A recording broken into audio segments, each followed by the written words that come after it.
వరంగల్లోని Medicare general charity ఆసుపత్రి చుట్టూ వరద నీరు చేరింది. వరదతో ఆసుపత్రికి ఇబ్బందులు తప్పలేదు. 500 మంది ఇన్ పేషెంట్లని ఇతర ఆసుపత్రులకు తరలించారు. దీనిపై మరింత సమాచారం మా సీనియర్ కరెస్పాండెంట్ ఎలెందర్ అందిస్తారు. దాదాపుగా 40 సెంటీమీటర్ల వర్షపాతం వరంగల్ హన్మకొండ జంట నగరాలను ఇబ్బంది పెట్టింది. ఓవరాల్గా ఎక్కడికక్కడ జనజీవనం స్తంభించిన పరిస్థితే కనిపిస్తుంది. ఇటు రవాణాకు కావచ్చు, రాకపోకలకు కావచ్చు, అదేవిధంగా జనరల్ ఆసుపత్రిలో మెడికేర్ జనరల్ ఆసుపత్రిలో చికిత్స తీసుకునే వాళ్ళకు కూడా ఈ వరద ఎఫెక్ట్ ఇబ్బంది పెట్టిందని చెప్పుకోవాలి. ప్రస్తుతం మనం మెడికేర్ జనరల్ ఆసుపత్రి దగ్గర ఉన్నాము. ప్రస్తుతం ఒకసారి మనం చూడొచ్చు ఆసుపత్రి పరిసర ప్రాంతం మొత్తం కూడా కాంపౌండ్ వాల్ లోపల మొత్తం కూడా వాటర్తో నిండిపోయినటువంటి పరిస్థితి. ఇదంతా కూడా పార్కింగ్ ఏరియాగా ఉండేటువంటి ఈ ప్రాంతం అంతా కూడా పూర్తిగా వాటర్తో నిండిపోయినటువంటి పరిస్థితి. వరద ఫ్లోటింగ్ ఎక్కువ అవుతుండడంతో బట్టుపల్లి అటు పైనుంచి వచ్చేటువంటి చెరువులోంచి వరద ఉప్పొంగడంతో ఇదంతా కూడా పూర్తి స్థాయిలో వరద నీటిలో మునిగి తేలుతున్నటువంటి పరిస్థితి కనిపిస్తుంది. ప్రస్తుతం మెడికేర్ జనరల్ ఆసుపత్రి డైరెక్టర్ చిన్నపరెడ్డి సార్ మనతో ఉన్నారు. ఆయనతో మాట్లాడదాం. సార్, ఏంటి పరిస్థితి? ఎప్పటి నుంచి మనకి వరద ఫ్లోటింగ్ ఉంది? నిన్న ఏ టైం నుంచి ఇట్లా ఉంది?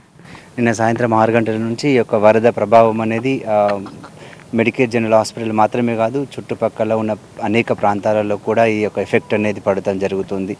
సో దాంతోపాటు మా హాస్పిటల్లో ఉన్న ఇన్ పేషెంట్స్కి కూడా కొంచెం ఇబ్బంది కలిగింది. దాంతో మేము కొంతమందిని డిశ్చార్జ్ చేయడం, కొంతమందిని వేరే హాస్పిటల్కి షిఫ్ట్ చేయడం జరుగుతుంది. ఎంతమంది ఇన్ పేషెంట్స్ ఎంతమంది ఉన్నారు? రెగ్యులర్గా వచ్చేటువంటి ఓపీ పేషెంట్స్ ఎంతమంది ఉన్నారు? సో ఈ దాదాపుగా ఈ వరద తగ్గాలంటే ఎన్ని రోజులు పట్టవచ్చు? ఇదంతా మీరు అంత ఎక్విప్మెంట్ కూడా పాడయ్యే అవకాశం ఉంటుంది కదా, గ్రౌండ్ ఫ్లోర్లో ఉన్నాయి. ఎట్లా సెట్ చేసుకుంటారు? గ్రౌండ్ ఫ్లోర్ మొత్తం ఒక 4 ఫీట్ల వరకు వరద ప్రభావం చూపించింది. సో లోపల ఉన్న పేషెంట్లందరినీ మాకు దాదాపుగా 1000 నుండి 1200 మంది దాకా రోజు ఓపీడీ రావడం జరుగుతుంది. సో కాబట్టి ఇప్పుడు ఎమర్జెన్సీ ఉన్న వాళ్ళందరినీ కూడా వేరే నియర్ బై హాస్పిటల్స్లో, ఎస్పెషల్లీ గవర్నమెంట్ హాస్పిటల్కి పంపడం జరుగుతుంది. వాళ్ళకు కూడా ఫైనాన్షియల్గా ఇబ్బంది కలగొద్దు అనే ఉద్దేశంతో ఉన్నది. ఎక్విప్మెంట్ విషయానికి వస్తేనైతే దాదాపు మేము అన్ని పైకి షిఫ్ట్ చేయగలిగినాము. కింద అన్ని కూడా ఓపీడీ రూమ్స్ ఉంటాయి, ఎక్విప్మెంట్స్ ఉంటాయి. కానీ సిటీ స్కాన్ ఎఫెక్ట్ జరిగింది.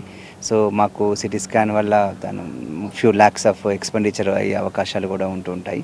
సో మిగిలినంతా కూడా equipment we arranged in the first floor. So that's the thing. Patient వల్ల కొంచెం అంతరాయం జరిగింది, దానివల్ల మేము బాధపడుతున్నాం. సో మొత్తంగా మెడికేర్ జనరల్ ఆసుపత్రి పూర్తిగా చారిటీతో నడుస్తున్నటువంటి ఆసుపత్రి. ఈ వరద ప్రవాహంతో చాలా వరకు పేషెంట్లు ఇబ్బంది పడ్డారు. కొంత ఎక్విప్మెంట్ కూడా దెబ్బతింది అనేది, వరద ప్రవాహంలో మునిగిపోవడంతో దెబ్బతింది అనేది దీనికి సంబంధించినటువంటి నిర్వాహకులు చెప్తున్నారు. ఇదంతా వరద ఉధృతి తగ్గితే ఎంత ఎక్విప్మెంట్ ఎలాంటి డ్యామేజ్ అయ్యింది అంతా చూసుకోవడానికి కూడా కొంత టైం పట్టవచ్చు.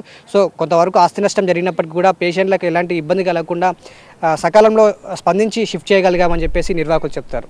వీడియో జర్నలిస్ట్ లక్ష్మణ్తో ఎలెందర్ రెడ్డి, TV9 వరంగల్ నుంచి.